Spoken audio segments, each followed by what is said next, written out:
উম্মুল মুমিনিন আয়েশা রাদিয়াল্লাহু হতে বর্ণিত, তিনি বলেন, আল্লাহর রাসূল সাল্লাল্লাহু আলাইহি সাল্লামের নিকট সর্বপ্রথম যে ওহী আসে তা ছিল নিদ্রাবস্থায় বাস্তব স্বপ্নরূপে। যে স্বপ্নই তিনি দেখতেন তা একেবারে প্রভাতের আলোয় ন্যায় প্রকাশিত হতো।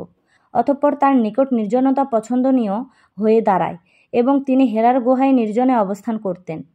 আপন পরিবারের নিকট ফিরে এসে কিছু খাদ্য সামগ্রী সঙ্গে নিয়ে যাওয়ার পূর্বে এভাবে সেখানে তিনি এক নাগাড়ে বেশ কয়েকদিন ইবাদতে মগ্ন থাকতেন। অতঃপর খাদিজা রাদিয়াল্লাহু এর নিকট ফিরে এসে আবার একই সময়ের জন্য কিছু খাদ্যদ্রব্য নিয়ে যেতেন। এভাবে হেরা গুহায় অবস্থানকালে তার নিকট ওহী আসলো। তার নিকট ফেরেশতা এসে বলল, পাঠ করুন। আল্লাহর রাসূল, আমি বললাম, আমি পড়তে জানি না।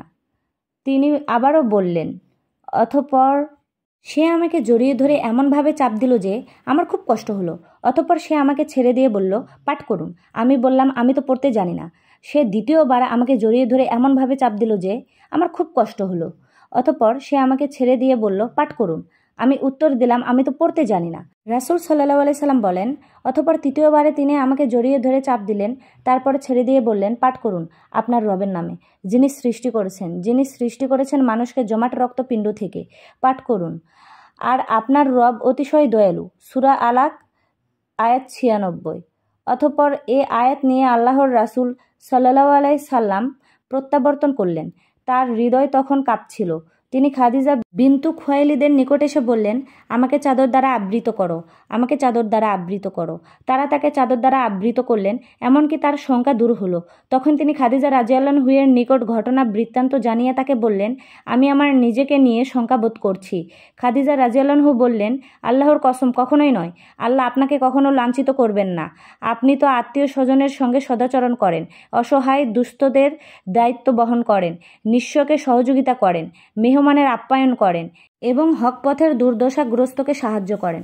অতঃপর তাকে নিয়ে খাদিজা রাদিয়াল্লাহু তার চাচাতো ভাই ওয়ারকা ইবনু নাওফাল ইবনু আব্দুল আসাদ ইবনু আব্দুল উজ্জাহর নিকট গেলেন, যিনি অন্ধকার যুগে ঈসাই ধর্মগ্রহণ করেছিলেন, যিনি ইব্রানি ভাষায় লিখতে পারতেন এবং আল্লাহর তাওফিক অনুযায়ী ইব্রানি ভাষায় ইনজিল হতে ভাষান্তর করতেন।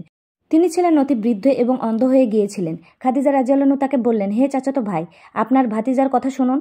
ওয়ারকা তাকে জিজ্ঞেস করলেন, ভাতিজা, তুমি কি দেখো? আল্লাহর রাসূল সাল্লাল্লাহু আলাইহি সাল্লাম যা দেখেছিলেন সবই বর্ণনা করলেন। তখন ওয়ারকা তাকে বললেন, এটা সেই বার্তাবাহক যাকে আল্লাহ মুসা আলাইহিস সালামের নিকট পাঠিয়েছিলেন। আফসোস,